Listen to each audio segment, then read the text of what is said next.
This episode of Brats in the Back Row contains discussions of gay bashing, hate crimes, murder, homophobia, and the AIDS epidemic. Viewer and listener discretion is advised. Resources for the topics discussed are in the description below.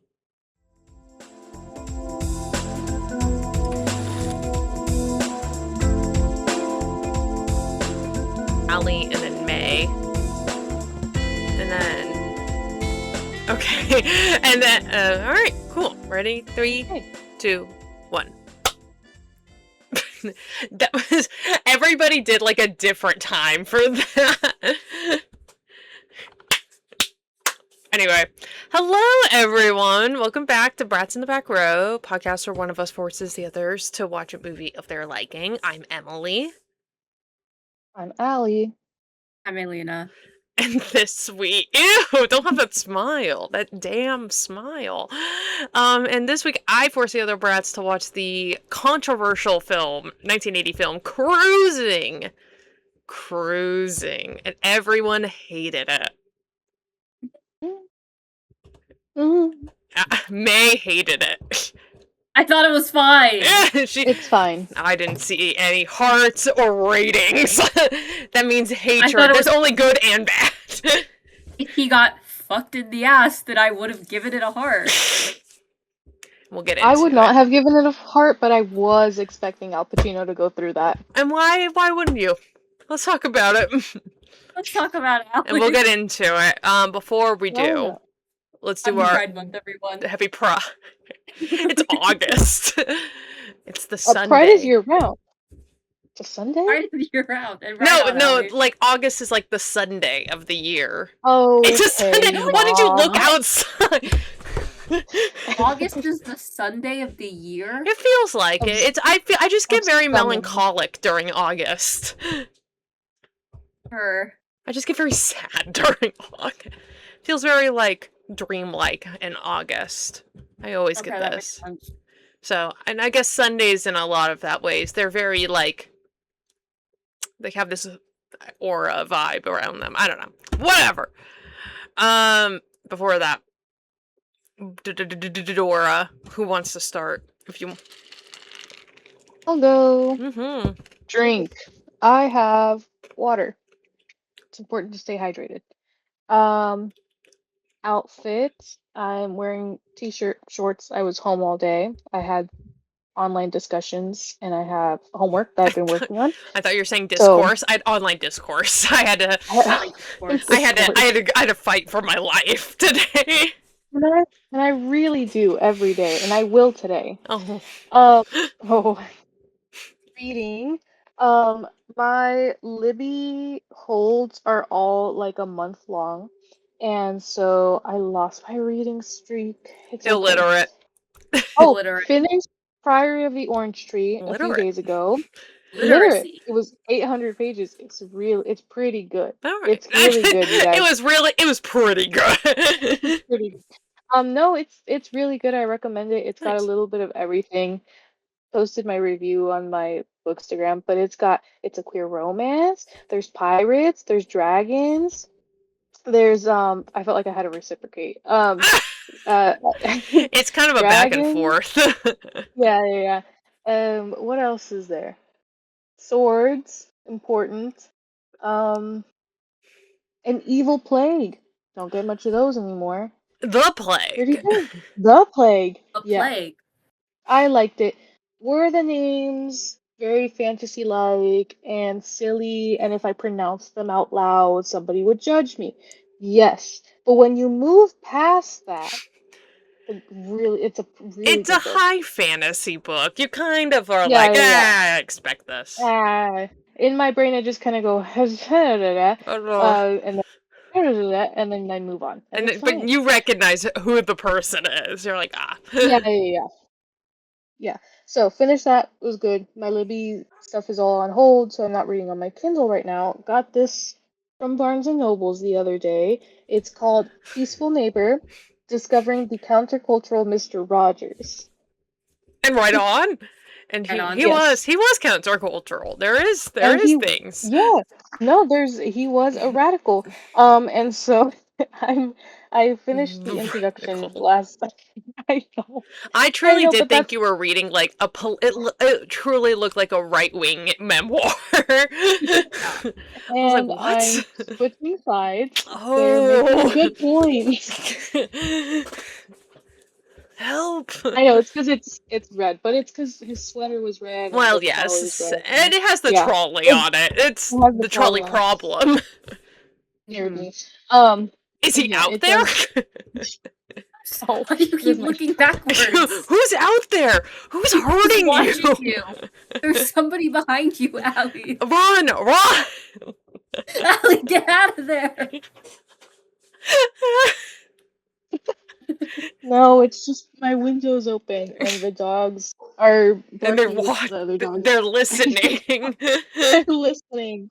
Um, I'm reading this. I just got through the intro. It's good. It's like about 180 pages, so not too long. It does have the tiniest text ever. Fair. Yes. So And we'll see how long it takes May me is to. drowning us out right now. I'm done listening to all of you. Can you hear me if I put my headphones on? Yes, I can. Yes. Okay, I couldn't hear you guys very well, so that's why we have the headphones on. Okay.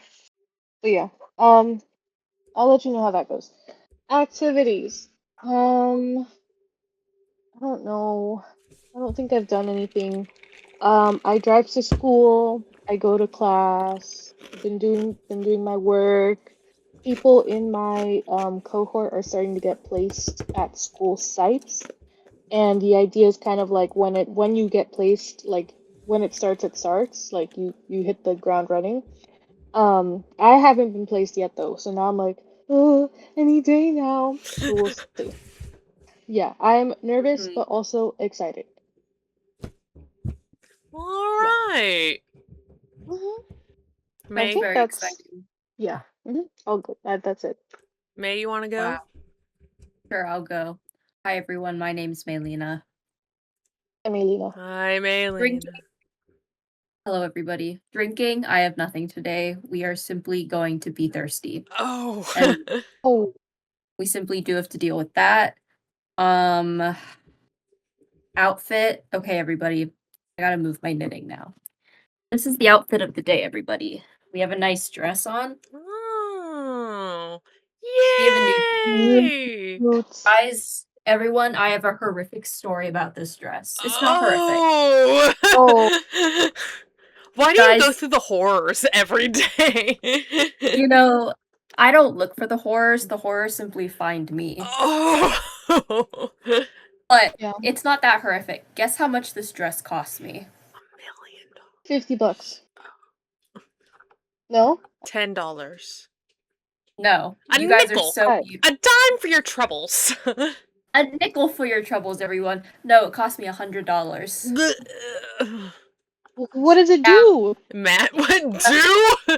It's that doesn't even connect magic. to my question. Here's the thing. I've been seeing ads for this dress on Instagram for months now. That's where your Okay. problem lies. That's what my How they problem get is. you. But I was able to resist the ads because the dress was $100. I was like, I don't need this dress. I can keep seeing the ads, but I've decided that I'm not going to get this dress.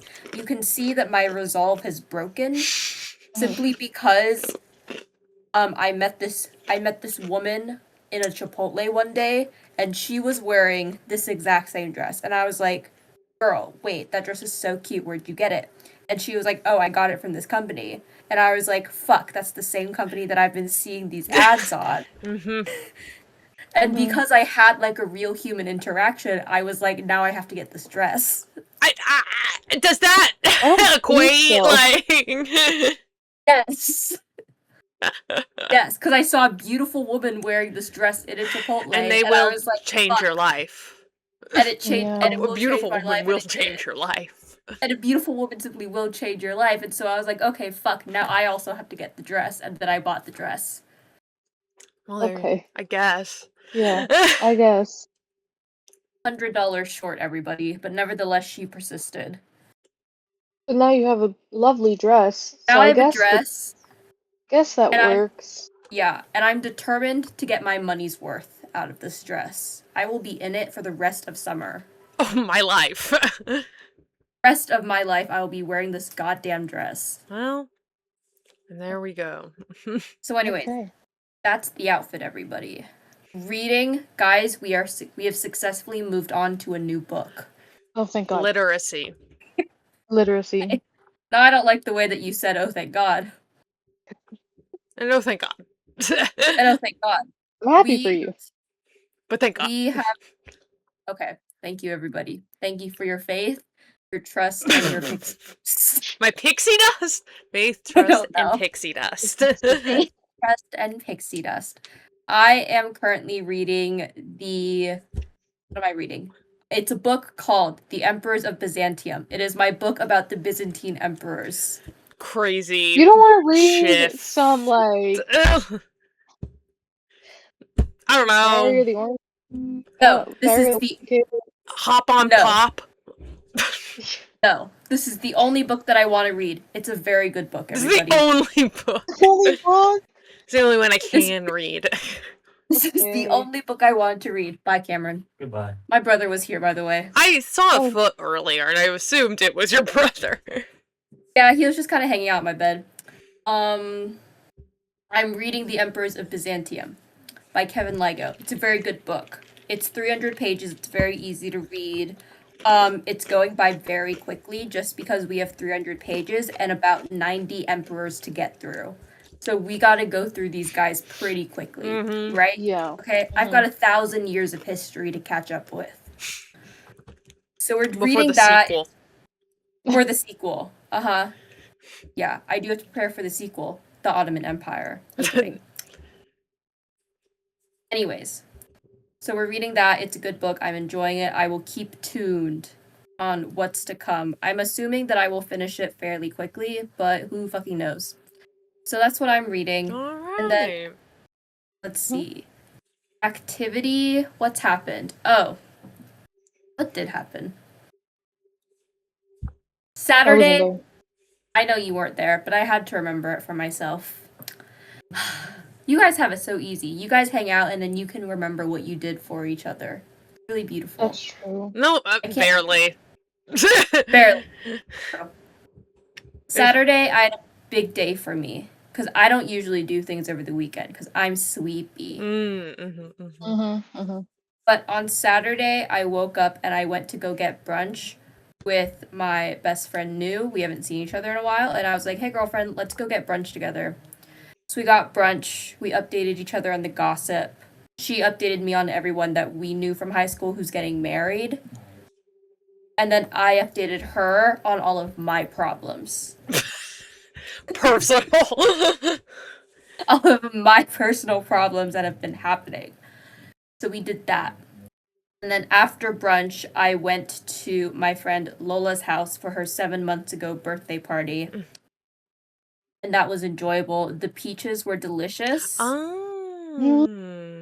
met some of her friends. It was very fun. I sent the brats my party pic, my party outfit. I went, snap, this is the party outfit. Nice. Yes, yes. I like the name Lola. Lola's a fun name. Lola's a fun name. Name of my friend and name of my dog. There So we that's go. really stunning. There we go. And a Filipino grandmother. And a Filipino Lola. grandmother. Lola. Yeah. Fun fact, we do not call, we personally do not call my grandma Lola because I was born when everyone was still really young. Okay?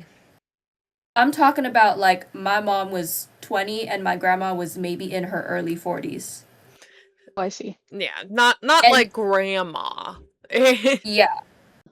So when my grandma became a grandma, she was like, Lola, it sounds way too old. That is for an 80-year-old woman. I am young and cry. And I was like, you're so right, mama. So we call her mama. Anyways. And I say slay I call my mama. grandma mama. I say slay mama. Anyways. I go to the party and that's fun, and then I go home, and the beautiful thing about me going home is that my parents are drunk. Because they've decided that they were gonna day drink on Saturday in preparation for being true empty nesters. All right. Because Okay. I'm leaving and my brother's leaving. So they're like, well, what else are we gonna do? Day So they were, trade. yeah. My dad was fine. My mom was a little drunk. All right. I love my mom, but she's kind of annoying when she's drunk. Oh. It happens. And I told Oh, her yeah. this. They were cooking dinner when I got home. My mother had to go sit down because she could not stir the pasta. And it was fine. So what happened on Saturday? On Sunday, we went to go watch Spider-Man. And that was kind of the big thing that happened to me on Sunday. All right. That was great. He was poor, he was gay, and he was alone in New York City. He likes classical music. He likes classical music. Guys, that's kind of everything I ever need from my Spider-Man, okay? I don't need him to be doing all this Avengers shit. I think he'd be a loser. I need him to be a loser, gay, poor, alone. So anyways, did that. And that was my big, beautiful week, everybody. That was my activity, Dora the Explorer. Well, all right. Beautiful, I'll go now. Dora, drink peach iced tea with water, as I've been. The summer drink. Outfit. I had to be #saving journalism today, so I'm wearing this blouse, and I was wearing white pants with it, but then I got so hot, and so I have shorts on now because it was so hot. It was hot today, so hot. Now I have shorts. Reading. I'm still reading The Goldfinch. I am at 400 pages now. Really enjoying it, really having a good time. Very much like if Charles Dickens wrote Catcher in the Rye is what the vibe I get reading this. Interesting. I've been really enjoying it. I like the way it just like moves throughout his life and you're just like witness to it. It is a chunky book, but I am now halfway. So very exciting, very fun and everything. Also halfway through the audiobook of The Rainmaker. Okay. How exciting. Who was his name? Randy? Really? Matt Damon. Rudy. Matt Damon. You were there. Matt Damon's all you need to know. Matt Damon, he's kind of an asshole. Like a little bit. You're like listening. I'm driving everywhere. I'm listening to the audiobook. It's a 17-hour audiobook. Word. And so I'm halfway through it, and I was like, man, he's he's negative. Everyone in the world is negative. There's no happiness here. He's also so poor. He's really having a rough go at it. It's like he's a punching bag for God. Like, you think he's down on his luck, and then they go, and here's another thing. Truly. Have you gotten to the part where I don't remember where this is in the book, but he meets Kelly at the hospital? Yeah, I don't like how he talks to her. He has such a hero's complex, superiority complex. Yes. Like he's all this woman who's being abused. I have to be the one to come into her rescue, and it's like, do you? Yeah. And it's like, she's like, please leave me alone. Also 19. He's also 19, and he is immediately attracted to her, and like is very explicit about it. And I was like, oh, that's not right. No, not at all. Mm-hmm. I'm at the point where Danny DeVito and Matt Damon, Decker, yes! Yeah, Decker, yes. I'm correct. At the point where, they start getting their own law firm. Because Bruiser, like, basically got indicted by, I was gonna say the church, by the federal government. Yeah, he's like part of a fraud scheme or something. Yeah. Him and Matt Damon employer at the pizza company. Yeah, they're in the bar area. They're like in cahoots. So I'm at the point where I they think just got their like new space. I think Bruiser and the guy from the bar are in love. In my fan fiction. Okay, Allie, I want a 2,000 word one shot on my desk tomorrow between those two. I don't know what that is, and I have other deadlines. I got other shit going on. I'm not doing all that. Oh, I'll do it then. No, but Okay. that's funny. But do you see what I mean? Sure. Take a closer look. I get, sure. Girl, why the hell not? Okay. Thank you. Yeah, everyone's just so, the audiobook is also, it's narrated by one person, but he's doing all the voices, and so That's awesome. Everyone is just like, every Southern woman sounds the same. Yeah. But, yeah, I mean, it's the Rainmaker. Yeah. I'm halfway through. It's fine. It's kind of entertaining. I'm like, okay. So, there we go. That's my reading as of right now. Halfway through with everything. Long books. Halfway through with long books. Yeah. Activities. Been a busy bee, as I always am. Monday, I had training for work, 8 to 5. Oh! It was fun. Yeah, had training on Monday. That was a long training. And then at the training as well, it was 12 to 12:30 was our lunch, and so I got back at 12:30, and then they told us, "Hey, we're actually going to give you an hour." We're already there. Let's just go. We're already there. We're good. Whatever. Just started, but we can leave half an hour early. We did leave, yeah. And I was like, come on, guys, let's go. Anyway, Tuesday. What did I do Tuesday?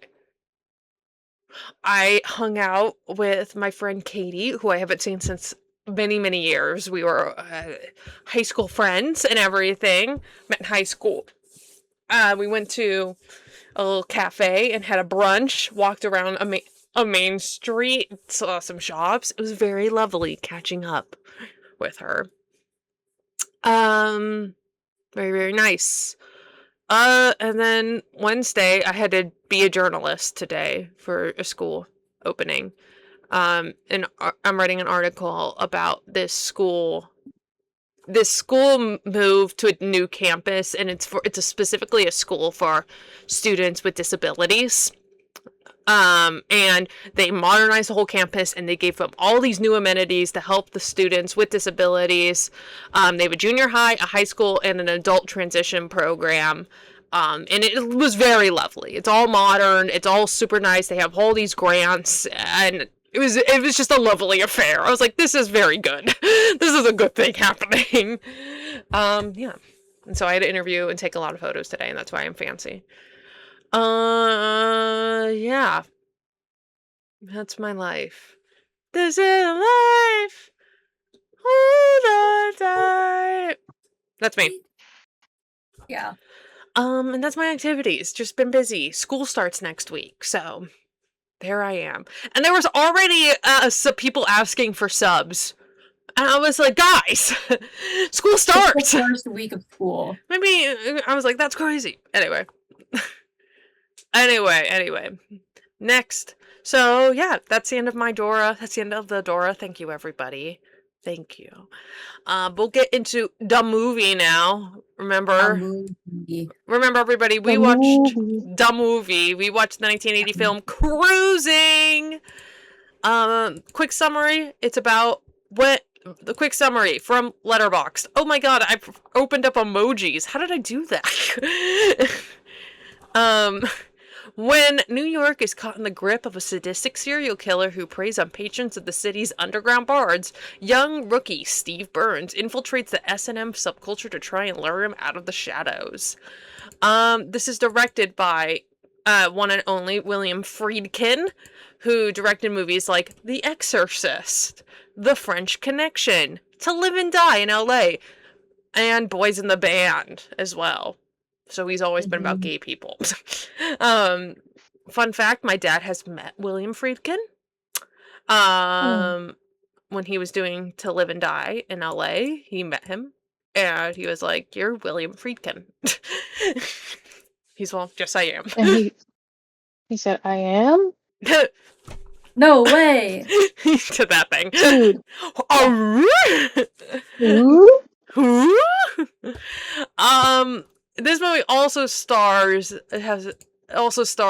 the baby boy of all time, Al Pacino. Goo gaga. Goo goo gaga. My Al Pacino. I've been doing that a lot recently where I start saying my baby but with the name of the person. My Al Pacino, my Al Pacino. It's a funny gag. It is. It started when I saw Jackass movies. We were Jonathan and I were all my baby, my baby. Yeah. It also stars Paul Sorvino as Captain Edelson, who's like his commander, essentially. The guy who puts him into the role, the undercover role. He was in Goodfellas, Romeo plus Juliet, and Panic in Needle Park. He was also in the Hey Arnold movie. Hey Arnold! Okay. And he also was a sculptor and opera singer. Just thought I'd throw that in there. The arts are important. He, he's a Renaissance man. Multi-talented, as we like to say. This movie also stars Karen Allen as Nancy Gates. Hot Karen Allen, who is most notable as Miriam in Indiana Jones. But she's also been in a shit ton of other movies. That's why she looked familiar. Yeah, she's Miriam. She's Miriam. Mm-hmm. Hot Miriam. Hot Miriam. Beautiful, beautiful woman. Beautiful woman. She was also in Malcolm X, The Sandlot, Animal House, bunch of other movies. She's very famous. This movie is loosely based on the 1970 novel of the same name. Which was by a New York Times reporter, Gerald Walker, based on the real-life serial killer targeting gay men, specifically in the leather scene. He was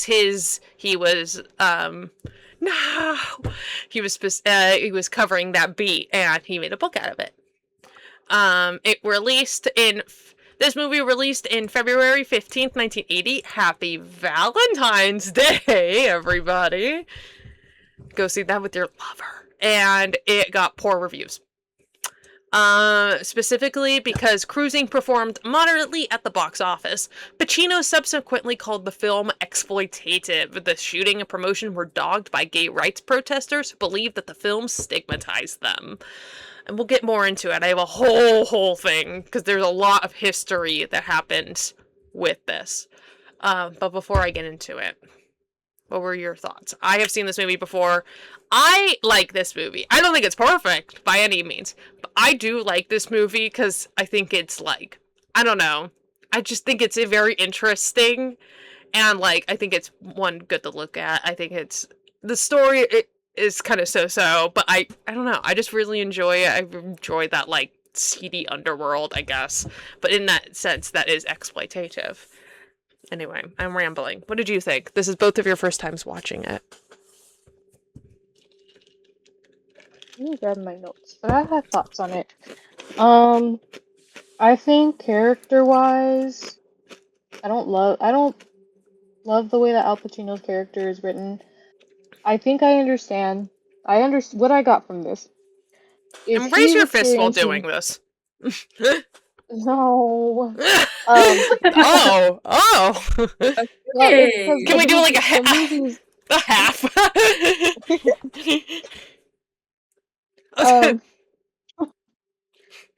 What? This is the Hunger Games sign. Yeah, so I was gonna make another joke. You're just doing this. What the hell is this? I don't know. I don't know what I'm doing with my hands.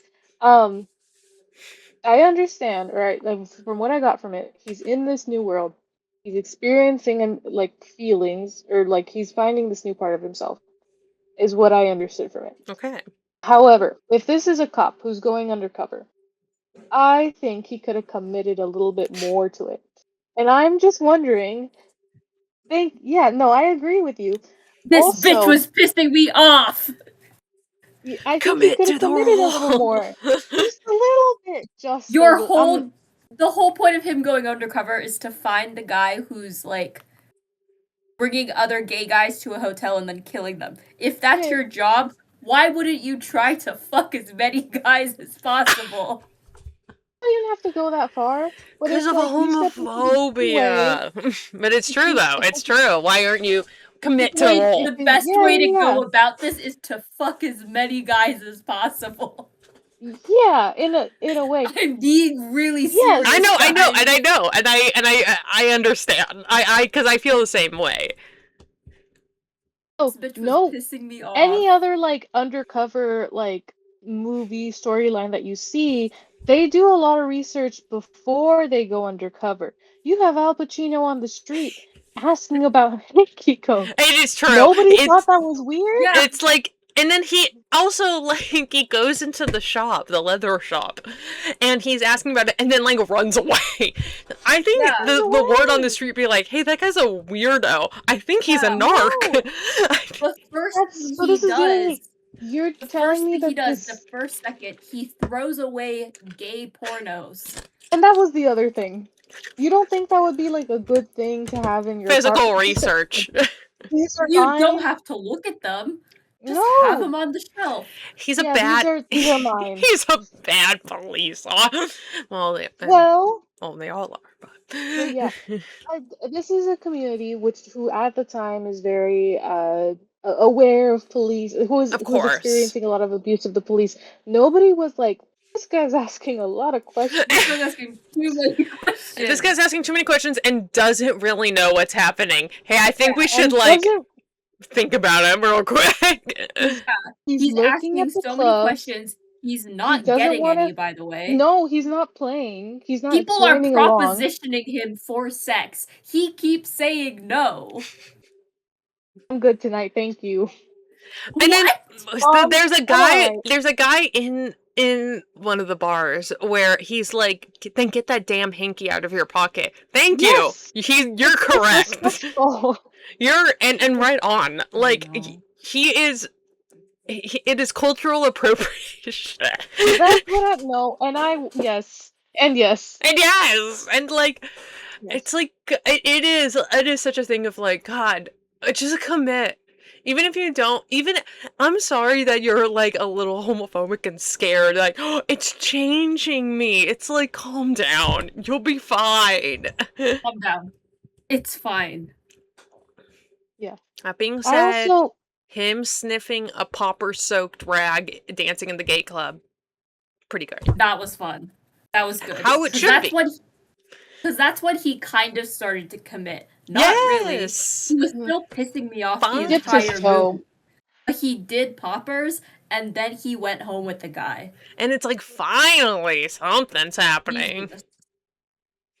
This guy pissed me off. Also, he kept going home to his girlfriend Oh, well, to and have that's straight sex. and it's also it feels like a breach of like the whole Yeah, process, you know? Again. Yeah. like I don't know what it means to be undercover. Like I don't, but that doesn't I feel think correct. we do, though. I think we understand that there are certain standards that we have to hold this man to. because- you have to separate yourself from your previous life. And be like, hey, I have to like I have to leave for some months. I don't know how long, but Mhm. and yeah, it's not right. It's not that ain't right. It's not right. Also, yeah, I mean, again, we were talking about how the movie kind of exploits on this sort of like subculture. And I'm saying this as a cis straight woman, but isn't it kind of like it's the whole like Al Pacino's going to these clubs and he's kind of like, ooh, it's turning me gay. Is that not kind of like, I don't know what, do you understand what I'm saying? Yes. I don't know what the word is. Like it's like there's like a fear behind it, and it's just like no, he just is gay. I think he started in a very extreme place to explore his sexuality. I think we are on like if it's a spectrum, that's not a starting point, truthfully. Yeah. But I do think I like this movie. I like this movie, and Mhm. and I think I understand why a lot of gay culture activists, and again, I have like 2 pages full of whole like research because it's a lot going into this, and I understand why a lot of gay culture activists and writers, film reviewers, that sort of thing, don't like this movie, and because I think specifically it came out during 1980. It literally I think of 6 months after that, like Yeah. the first cases of AIDS was going on in New York. Like Mhm. Yeah. people could Yeah. tell something was happening, But and that and was so just I think bad luck on the studio's part. no, it's not. Yeah, that's just Yeah. that It's you just can't like help that. shit luck. Like that just happens, and Mhm. I don't. I think, and maybe this is just like where we are right now with our culture, with our very conservative culture, but like I don't think this movie is like demeaning gay people. I think it really is an Mhm. exploration of it, and I think it's treating it with a lot of reverence and respect, and also a lot of distrust for the police as well. It is through the eyes of the police, but I don't think it's trustworthy of them. I think it's very much being like, why are we treating these marginalized groups this way? Why are we? Yeah. And Al Pacino's kind of having to flip between those two. You have like the heteronormative society, and then you have this. You have this sort of Yeah. society, and he's trying to flip between that. Again, that could be just where we are right now as a culture. That's the way I see it. Just where we've fallen. We have fallen from grace. But I think with a lot of retrospect now, it's a. I think there is a reverence for it. I think there is a respect for it, and this movie has gained a big cult following now, and many decades later. So it's a gamble. I understand, not to be like a fence sitter. I understand both sides of this. Yeah.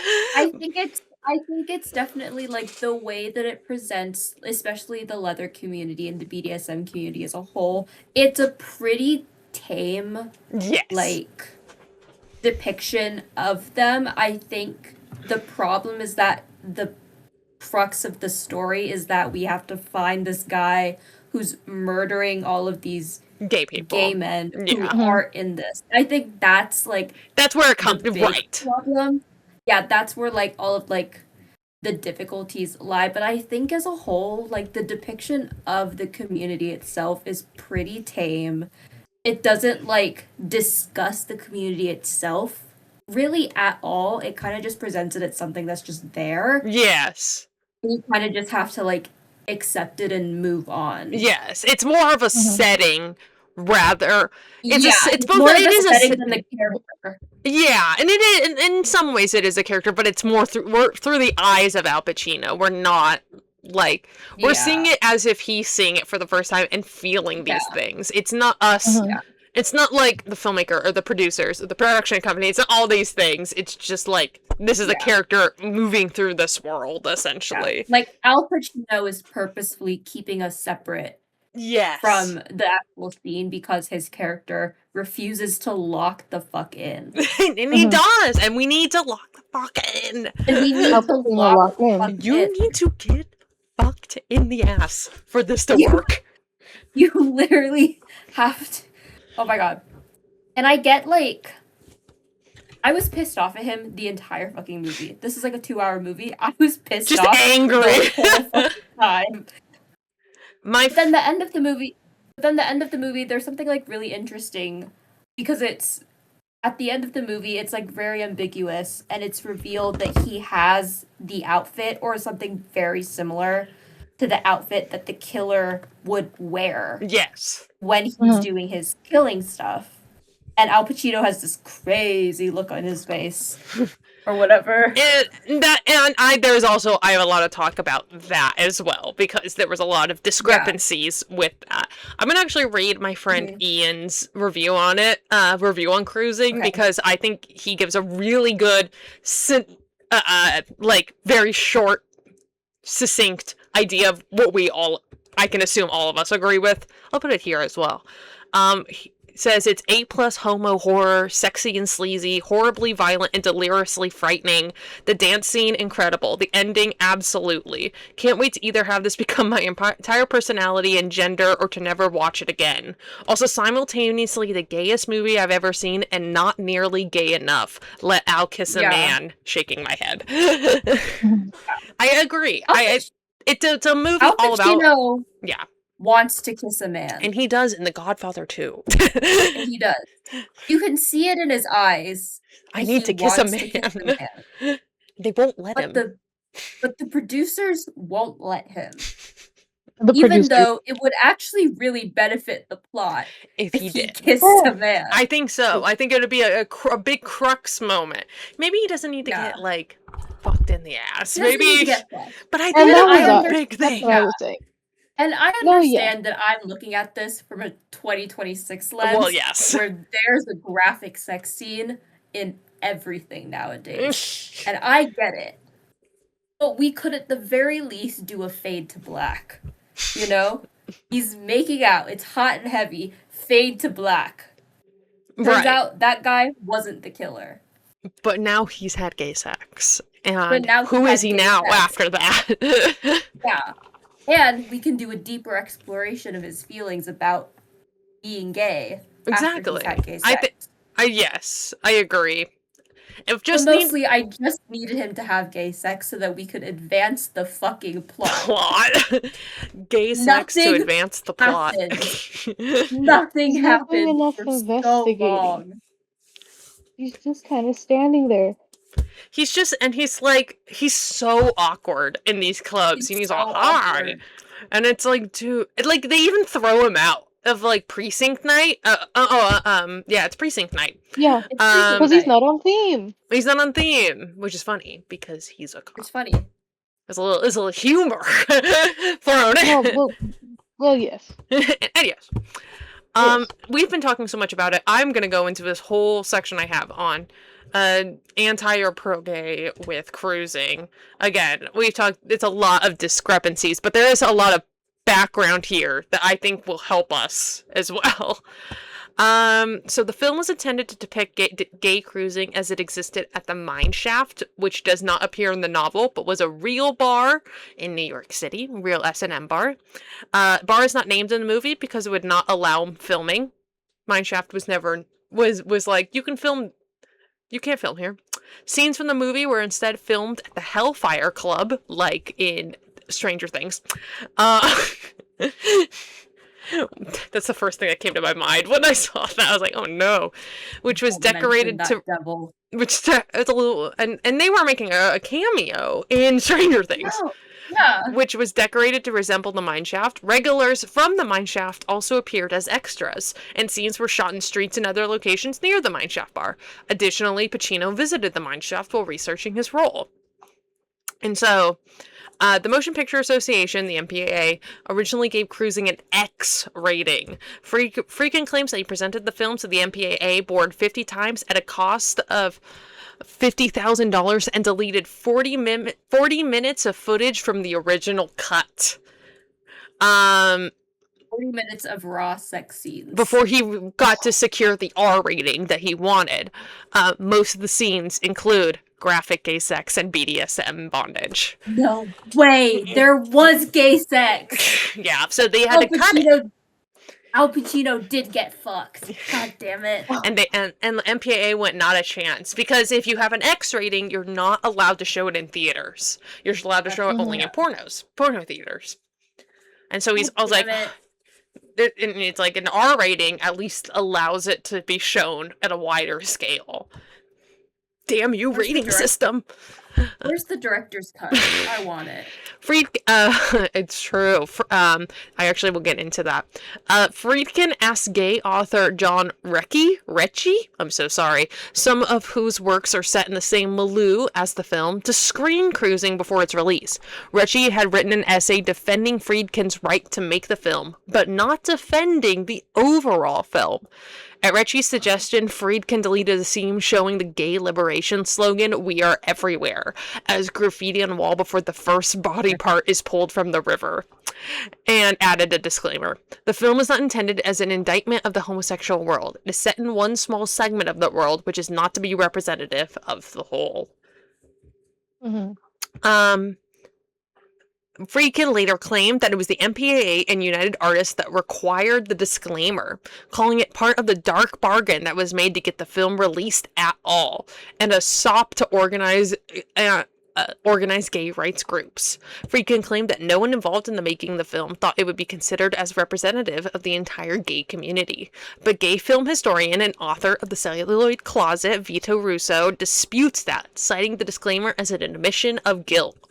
What director would make such a statement if he truly believed that his film would not be taken to be representative of the whole? Which I think is a little harsh. It's a little harsh. I was like,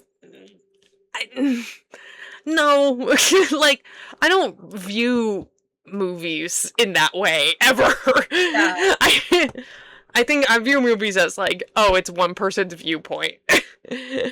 Yeah. Nothing is ever representative of the whole. Of the whole, no. Yeah. This is from the Wikipedia, so if I'm wrong, everybody, I don't care. It's from Wikipedia. It's from Wikipedia. So, by the way, this is about the 40 minutes that were cut. In some discussions, Friedkin claims that deleting the 40 minutes had no effect on the story nor the characterizations. In others, he states that the footage created mysterious twists and turns, which the film no longer takes, suggested more clearly that Pacino's character may have become a killer and simultaneously made the film both more and less ambiguous. When Friedkin sought to restore the missing footage for the film's DVD release, creating a director's cut, he discovered that United Artists no longer possessed it. He believes they destroyed it. No! Some obscured sexual activity remains visible in the film, as we have seen, and Friedkin intercut a few frames of gay porn in the first scene in which a murder is depicted, but the full 40 minutes has never been concluded. Oh my god. Lost to history. Lost media. It is. Al Pacino getting fucked. We could have had it all. I literally could have it all. God. Sorry. Wait, what? They lost all of that, but they still had the scene where the guy was getting fisted. Listen. He said he tried his best to intercut some stuff that he wanted in to get it across. Man. I don't know if it was like that explicit. I think it's covered enough that they're like, Yeah. I don't know, man. MPA is weird. It's always had like crazy viewpoints. If you've ever heard any other like stories from directors and production companies trying to get a movie across the censors, they're like, yeah, I had to take out this, but this was fine. Yeah. Also about Al Pacino, Friedkin has said that he was disappointed with Pacino's lack of professionalism during the shoot, claiming that he was often late and did not contribute any ideas to the character or to the film. On the other hand, Pacino has said that Friedkin did not let him know how to interpret the end of the film, saying, "Am I the killer at the end of the picture, or have I gone gay?" That's awesome. Which is a crazy sentence. Have I gone gay? Have I gone gay? To this day, Pacino says, to this day, I don't know, because Friedkin never told me how to play my final scene. In his autobiography, Friedkin says that a single shot can change the whole plot of a movie when talking about cruising, implying that the ambiguous ending might not have been planned from the start. However, some elements in the movie do suggest that Burns, Al Pacino, might be the killer, such as a scene early in the film in which he's shown wearing the killer's cap, and the fact that Richards does not attack first, and that Burns stabs him. Furthermore, the killer is said to sing a nursery rhyme before he kills, and Burns is the only person who sings one in the movie. Yeah. Brian Jurgens, associate editor with the gay culture website After Ellen, crazy name. Nice. Contended that the movie viciously exploited the gay community, arguing that gay male sexuality does not seem to serve any purpose in the plot other than being a prop to shock heterosexual audiences. Although the film contained a disclaimer says that it is not intended to be an indictment of the homosexual world, Jurgens states that certain elements in the plot, especially the fact that it's hinted that several gay male killers are operating simultaneously, makes a clear statement, parentheses, however unintended the filmmakers may maintain it is, about a community as a whole. He kind of had a point. He does, and it's like, yeah. See, that's the weird nature of this movie. This movie also brought in many protests throughout the summer of its making. Throughout the summer of 1979, members of the New York City's gay community protested the film's production. Protests started at the urging of journalist Arthur Bell, whose series of articles on unsolved murders of gay men inspired the film. Gay people were urged to disrupt filming and gay-owned businesses to bar the filmmakers from their premises. People attempted to interfere with shooting by pointing mirrors from rooftops to ruin lighting, blasting whistles and air horns near locations, and playing loud music. 1,000 protesters marched through the East Village demanding that the city withdraw support for the film. As a result of interference, the movie's audio often had to be overdubbed to remove the noise caused by off-camera protesters. Nice. Other things about this film as well. In the 1995 documentary, The Celluloid Closet, adapted from Vito Russo's book, Ron Nyswaner, screenwriter for Philadelphia, says that he and a boyfriend were threatened with violence by a group of men who claimed that cruising was their motivation. It sparked a lot of hate crimes across the country as well. That one also in a 2013 book by film professor R. Hart Kilpatrick. 2 months after the film's release, a bar prominently displayed in the movie came under attack by a man with a submachine gun, killing 2 patrons and wounding 12 others. Friedkin refused to comment on the attack, in reference to the West Street Massacre, a homophobic mass shooting targeting the Ramrod Gay Bar on November 19, 1980, 9 months after the film's release. New York Times reported an attack at the time and revisited the incident following the Pulse nightclub shooting, but did not mention cruising or Friedkin. However, connections between cruising and the West Street Massacre have been made in 1987 in a retrospective on the movie by Vito Russo. Also, the brutal 1981 murder of gay Sydney man Gerald Cuthbert following a sexual liaison was linked to the film in a contemporary media reports. It was claimed that Cuthbert, who was stabbed more than 60 times, had befriended American sailors, and according to the one newspaper article, U.S. sailors were shown cruising on a board in a naval vessel docked in Sydney on the night of the murder. Police were unable to confirm this, and the crime had never been solved. So, a lot of bad stuff came due to this movie as well. A lot of bad stuff. It seems like this movie shouldn't have been made. Seems a lot like was going against this movie. A lot was going against this. In regards to the protests, Al Pacino says that he understood the protests, but insisted that after reading the screenplay, he never felt the film was anti-gay.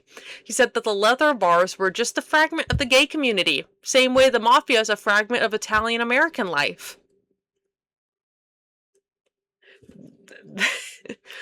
My dog, you starred in The Godfather. This is the two minorities, truthfully. Truthfully. Gay people and Italians. And the Italians.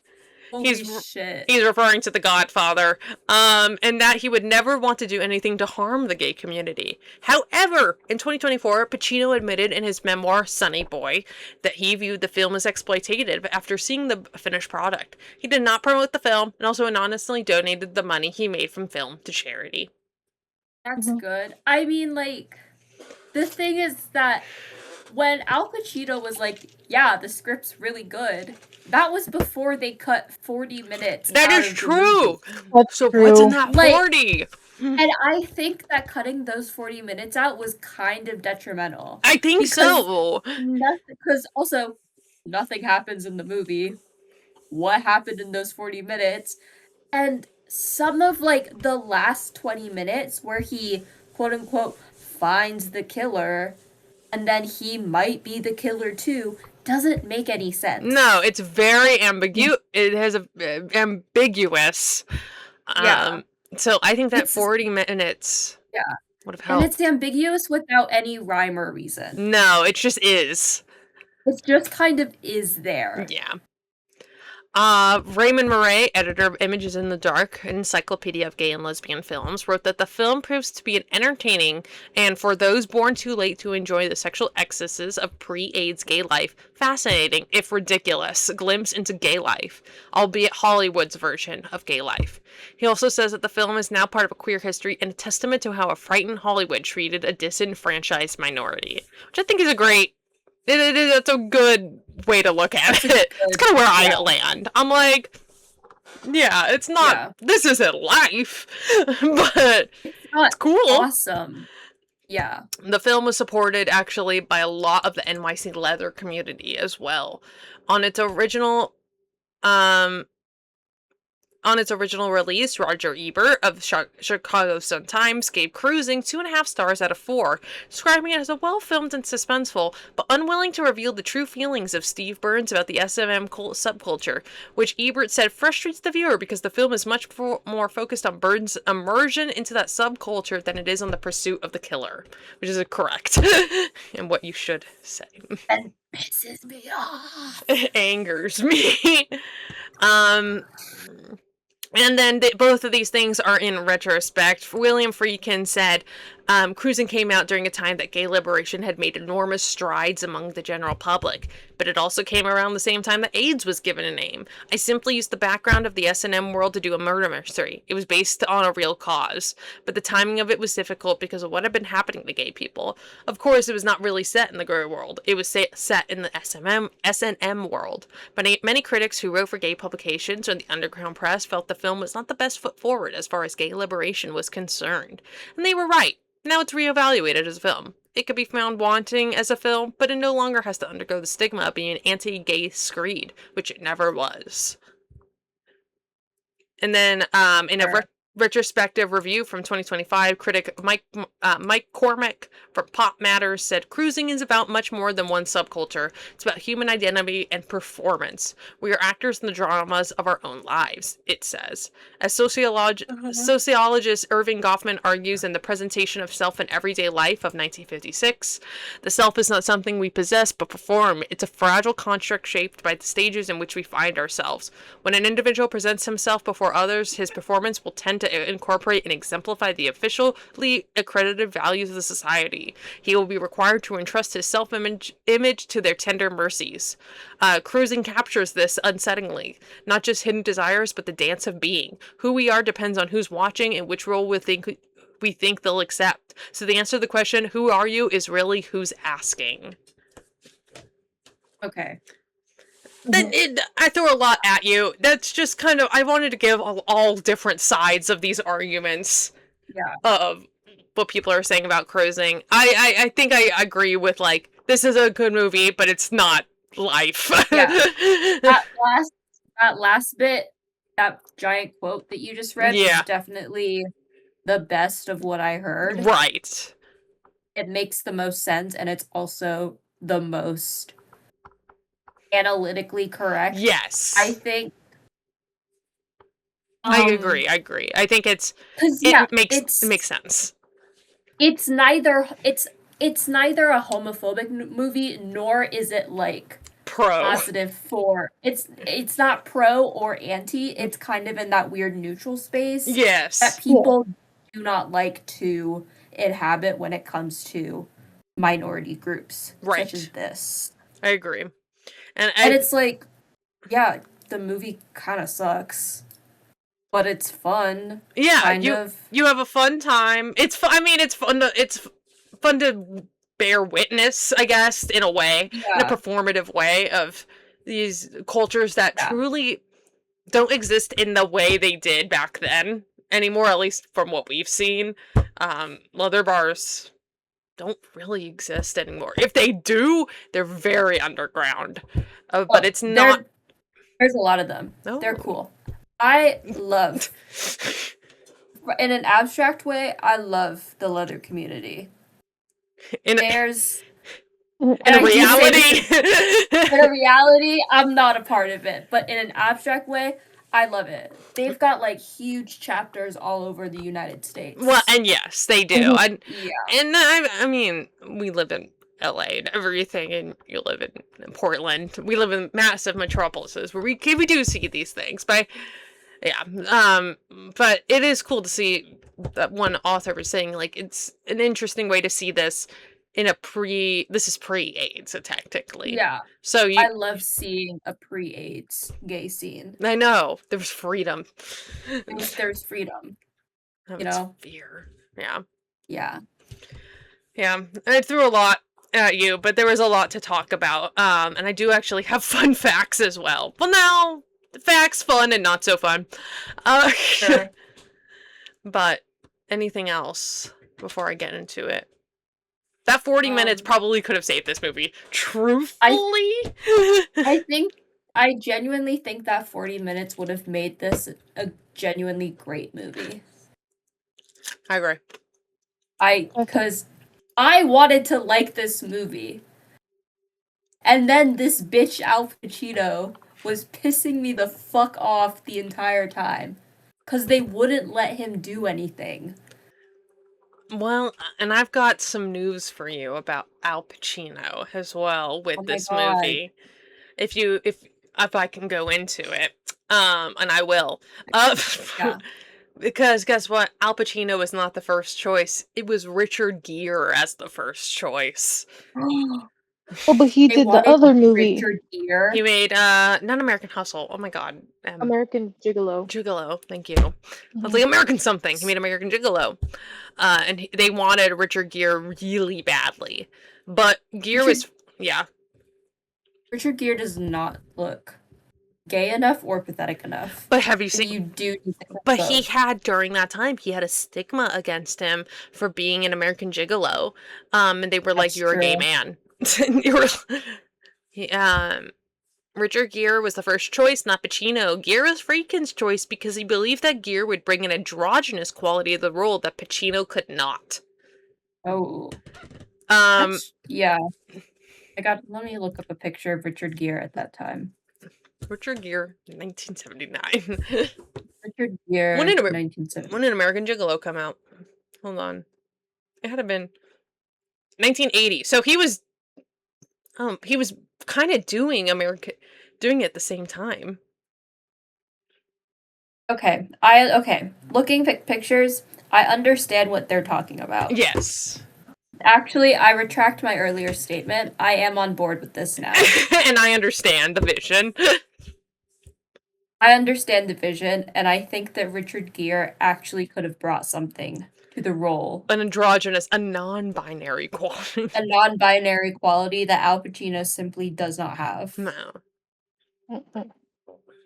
Do we think Al Pacino was good in this movie? I don't think it's his best. I don't think he's bad, though. I mean, it's Al Pacino. I don't think there's a bad Al Pacino. I do think there's not a bad Al Pacino. There are bad Al Pacino. Yes, there is, but you know what I mean. I think it's a bottom tier Al Pacino. I'd rather watch Dog Day Afternoon. I think that's a good enough. That's a great movie. Yeah. If I wanted to see Al Pacino be gay, I'd rather watch Dog Day Afternoon. That's what At least that one's fun, and he does something. And he is fruity in that. And he's really fruity in that movie. Hello? Oh, girly, please. Oh, girly, please. Yeah. And he does look androgynous in that one. He does. I don't know if he looks androgynous, he just kind of looks pathetic. Well. He is very weak. Pathetic in that one, and sweaty.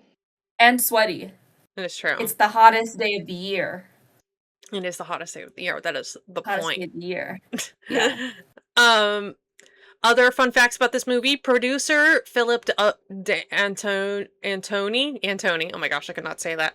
Tried to attach Steven Spielberg instead of William Friedkin to this movie. Whoa! Aliens. Aliens. This is my. Sorry. The twist is that Al Pacino's an alien. And you know what? So funny. That would be really funny. Dude, that's an insane. Do you think Spielberg would be directing this? Has Spielberg ever had a gay man and a gay character in his movie? Jaws is up there. I don't know. Richard Dreyfuss has that T-boy swag. When Oh, he was doing The Young. Fabelmans, his younger self was kind of good. I was gonna say Cooper Hoffman. That's not Cooper It's not Hoffman. Cooper. No, Philip it's Seymour. Gabriel, whatever his last name Yeah, is. there we Oh, go. no. Paul Dano. Paul Dano. There But is I That thought young Steven Spielberg in his biopic was gay. bisexual. Was at least bisexual. He was not. Disappointing. That's so funny. My God. A they're few hilarious. years later, they were doing back and forth. Friedkin was like, I don't know if I want to direct this, and they're going back and forth on it with his producers. But a few years later, Jerry Weintraub, producer, brought the idea back to Friedkin, who was still not interested. However, Friedkin changed his mind following a series of unsolved killings in gay leather bars in the 1970s, and the articles written about the murders by Village Voice journalist Arthur Bell. Friedkin also knew a police officer named Randy Jurgensen, who had gone into the same sort of deep cover that Pacino's Steve Burns did to investigate an earlier series of gay murders. Paul Bateson, a radiology technician who had appeared in Friedkin's 1973 film The Exorcist, was implicated in said murders, but never Oh, charged. In 6 of the Okay. leather bar murders while being prosecuted for another murder. In his research, Friedkin worked with members of the mafia who at the time owned many of the city's gay bars. That's how that happened. true. Um, Allies. Other fun facts, Jeffrey Schwartz produced and directed the documentary film Mineshaft, The Cruising Murders, which is about the cruising's controversy and protests, premiered at Tribeca Film Festival in June of this year. Okay. So, Oh. there you go. Apparently got really good reviews on it. 2 of the notorious gay bars featured in the film, Mineshaft and Eagle's Nest, eventually barred William Friedkin from entering. Your ass is not allowed here. Karen Allen, not Miriam, but you know, she was never shown a complete script when she worked on the film. Director Friedkin deliberately kept her in the dark since her character Nancy wasn't supposed to be aware of what was happening to Al Pacino's character as he explored the gay underworld. I have a question. Yes. What are your guys' opinions on The Girlfriend? Oh, terribly written. She's just there. Okay. Yeah. And listen, I love Karen Allen. I love seeing No, her. yeah. I don't know why she's here. She's not doing much. Yeah, I don't think we needed a woman here. Don't think we needed a woman. I Also, understand it. It's like supposed to be him going back to like the regular world or whatever. But I don't think it's done well. It's not done No. well. And it's an explicit breach of his job. Oh, well, yes, This is the illegal, problem. I think. It's very illegal here, man. And like, I don't even think that the stakes of him going back to the normal life is high enough. Because in any other investigation, that breach, that separation is there so that, you know, if the killer figures you out or gets too close to you, it doesn't harm the people in your life. Around you, exactly. Yeah. But this killer isn't interested in killing straight women. So No, like no. even the stakes of him going back there, like they're just not there. Right. Mhm. I agree. I don't think William Friedkin does not know how to write a woman. No. Other things. Morgue Scene was the first time a feature film was given permission to shoot in an actual morgue. Oh. City's chief medical examiner, Michael Baden, was fired for that decision, but he went on to a lucrative career as an expert forensic witness. So, in the end, It worked out for him. it's all fine. One of Friedkin's friends on the police force, Detective Randy Jurgensen, has a role here as the lead detective and was the real inspiration for Pacino's character. He's the cop who went undercover trying to catch the real killer and told Friedkin that the work made him question his own sexuality. Did he get fucked in the ass? So that was And unclear, but here's to hoping. Here's to hoping. Did he put in the work? Did he put in the work? I'll put in the fucking work. Did he commit to the bit? Mm-hmm. Getting fucked in the ass is committing to the bit. Yeah. That's the most commitment you could do to any bit. Friedkin made no claim or suggestion that Pacino's character is a killer, but allows the possibility that he may be. Friedkin only told Pacino, "You're happy to be home, you're happy it's all over, and you're shaving. And then at a certain point, I want you to look in the mirror at the camera." Friedkin later stated, "I don't know what the hell it means," and left it for the audience to figure out. Pacino, on the other hand, was horrified at the resulting ending when he saw it at a screening, fully believing that his character was the killer. Pacino went to Freak and asked him point blank, "Why didn't you tell me I was the killer? I would have played the role differently," and demanded Friedkin to refilm certain scenes and re-edit parts of the film to make this more obvious. But Friedkin, who had final cut, refused to. The rift between Friedkin and Pacino became fully evident when Friedkin was asked his opinion on Pacino's thoughts of the film's ending, to which Friedkin cut off the interviewer, exclaiming the now infamous line, "I don't give a flying fuck," into a rolling donut about what Al Pacino thinks. Is that the answer to your question, Greg? That's funny. Later, He's just trying to do his job. I'm just an interviewer. I'm just a journalist, man. But also, yeah, Friedkin's already had to cut this movie 40 minutes. Yeah, something it's lost to history. They're asking about Al Pacino. Al Pacino's asking him why he didn't do his job better. It's all bad. I'm freaking out. It's all bad. So bad. My Friedkin, my Friedkin. Later, after a screening of this film in 2022, Friedkin was asked by a fan what he specifically meant by this and if he had changed his opinion, to which an amused Friedkin responded, "I said what? I frankly don't. You know, people have their own opinions of stuff. I didn't enjoy working with Al Pacino. It was a drudge. He was a pain in the ass. And therefore, I'm gonna go a flying donut into a rolling fuck." Yeah. So, there you go. And then the film uses different actors as the killer at various times and shares a voice between them. It's not an attempt to confuse who the killer is, but to underline the fact that there were multiple murderers. So nobody really fucking knows what's going on, truly. Right. I thought I was going crazy. They wore the same outfit. They had the same build. I didn't know that until I got told it, truthfully. I was like, yeah. I couldn't tell these people apart. No. But also I knew something was off. I knew. Up here. I knew. Allie knew. Investigator Allie. Investigator Allie's on the scene of the crime. The body of Ted Bailey, Don Scardino, is shown in a position modeled on the cover of David Bowie's album Lodger. Sure.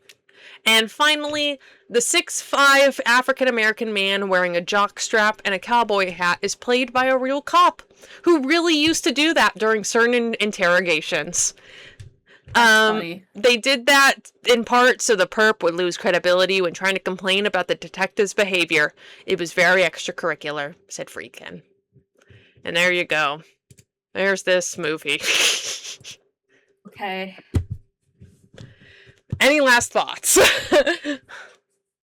I don't foresee myself ever watching this movie again, just because of how much it pissed me off this time.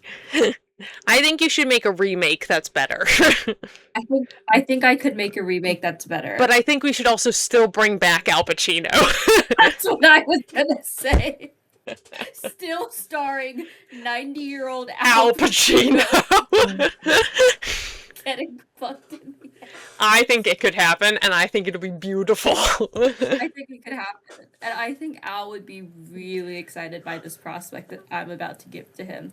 Al, if you're listening to the podcast, email us at bratsinthebackrow@gmail.com and we'll get in touch. Is Al Pacino on our list of guys? He definitely is not. He should be. I don't think he made it. There was one spot. But there was a spot miss. But we filled it with somebody. I forgot who. I don't know where our list. We gotta pull the episode back up. We gotta pull the episode. This is over. Did you write it down? I didn't write down who was number 7, but I wrote down the rest of them. Okay. You want me to read the list? Please, I need a refresher. Oh wait, I did write down number 7. Okay. Oh good. Going from bottom to top, and we did have an honorary number 11, so I'll just say number 11 too. We had Hayden Christensen, Hugh Grant, Latino Ben Barnes, I forgot Which, about him. by the way, I'm not Uh-huh. sure why Latino Ben Barnes is on the list. He's only showed up once in our life. But he made such a big impact. That's true. Number 9, Latino Ben Barnes. And then Ethan Hawke. Kenny Ortega is the coveted number 7 position. Oh, okay. Number 6 is Bill Pullman. Number 5 is Jesus Christ. Number 4 is Josh O'Connor. Oh, yes, Number and yes. 3, yeah, number 3 is the Beatles collectively. As a whole. Number 2 is Tom Cruise, and number 1 is Matt Damon. Wow. Oh, my man. My moon, my man, my... Wow. What a list. We could insert Al Pacino somewhere. I don't know. Maybe he'll be like 11. Okay. We can bump Hayden Christensen down to number 12. Yeah, I think I think that makes sense. Okay. My moon, my man. All right, everyone. That's Wow. the updated list. That's so beautiful. Incredible. And if you are an actor and want to talk about your placement on this list or non-placement, email us and then come on the podcast and we'll decide your fate in front of an audience. You do have to come onto the podcast in order to be judged. We can't do this over email. We can't do it over email. Contacting us already does give you a good chance of getting bumped up, though. Yes. Yeah. That is a big plus. Mm-hmm. That is a big plus on your part because you were brave enough to contact us. Have your people reach out to us. No. People. I don't want to talk to your people. I want to talk to you directly. Fair. I need you to pick up your phone, Al Pacino, and email us at bratsinthebackrow. Yeah. Is Al Pacino the one who's got the No, that's somebody else. Who? Oh, it's what? The other old man. What? I was like, you started singing. Who's got the daughter that's making TikToks with him? That's Martin Scorsese. Martin Scorsese. All right, thank you. His daughter Francesca. Yes. Yeah. Wow. And thank you, everybody, for listening and laughing and loving with us. Next week is May. Yes? Wow, good job. I did it! Oh, we're getting it. That took a lot of mental energy. Yeah, it only took us like 90 episodes. But I got where we are in this. Next week is May. You can something. What? Instagram. Okay. Never mind. My brain short-circuited. That was all I had. That's all you got. Brats in the Back Row on Instagram. Brats Pod, TikTok. Brats in the Back Row, Tumblr. bratsinthebackrow@gmail.com. Your question for us. I can't say that. What's your hanky color? Oh, this is a great question. This is a great question. And guys, go watch my video about the hanky code. It is true. We'll watch it on YouTube. It's good. It's a good video. Thank you. I don't remember the video. I filmed it at 10 o'clock at night. I think you can tell. It's okay. Okay. It's okay. Thank you. Yeah, please go. Yeah. And then tell us. And then tell us. Actors, if you want to be on our list. Tell us your hanky color in front of us. Yeah. And if you don't know, you can Google it. Yeah, that's fine. Understandable. There's beautiful charts online. Yeah. That you can reference. Yeah. And that's based on what you have, we'll give you a ranking. Yeah. Based on what we think about it, but that is following the on-camera interview that we're gonna do with you. Well, yes, it's like a second round. Yeah. Okay. Okay. Well, thank you, everybody. I appreciate you. I give a kiss. Goodbye.